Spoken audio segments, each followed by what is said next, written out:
యేసుక్రీస్తు నామములో మీ అందరికీ నా శుభాభివందనాలండి. ఈరోజు దేవుడు మనకు అనుగ్రహించిన వాగ్దానం, దుడ్డు కర్ర ఎర్ర సముద్రాన్ని 2 పాయలుగా చేయడానికి వాడబడిందండి.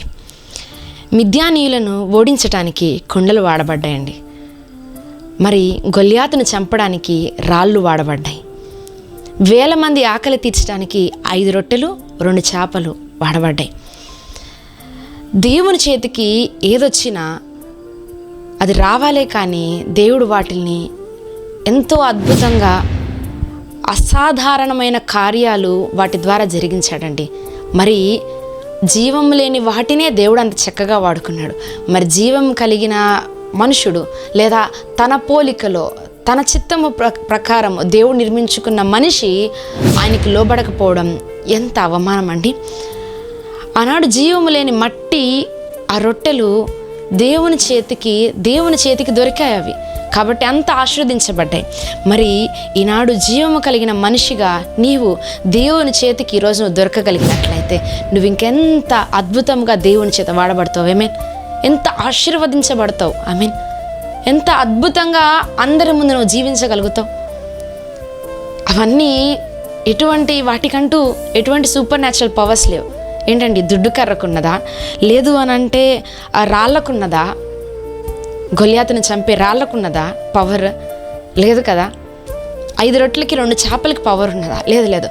అవి నా యేసయ్య చేతికి వచ్చినప్పుడు ఆశీర్వదించబడ్డాయి. అనేకులకి ఆకలి తీర్చగలిగాయి కదండి. అనేకమైన అద్భుత కార్యాలు ఎప్పుడు చేయగలిగాయి అంటే నా దేవుని చేతికి అవి దొరికినప్పుడు. ఈరోజు జీవం కలిగిన మనిషిగా ఈరోజు దేవుడు నిన్ను చేశాడు కదా. మరి ఈరోజు దేవుని చేతికి నువ్వు దొరకగలుగుతున్నావా? దేవునికి నువ్వు సమయాన్ని ఇవ్వగలుగుతున్నావా?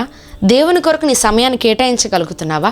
వేటి కోసమో, వినోదాల కొరకై, లేదంటే ఎంటర్టైన్మెంట్స్ కోసము నీ పర్సనల్ లైఫ్ చూసుకుంటూ ఎంత కాలం అలా నడుస్తూ వెళతావు? ఎంత దూరం వెళ్ళినా, నీ ప్రయాణం ఎంత దూరం వెళ్ళినా, నీ ప్రయత్నం ఎంతసేపు అయినా కూడా అది మొత్తం శూన్యమే నా యేసు లేకపోతే.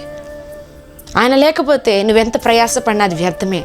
యేసయ్యతో నువ్వు ప్రయాణించే జర్నీ అది ఎంత చిన్నదైనా, అది ఒక్క అడుగైనా చాలా అద్భుతంగా ఉంటుంది.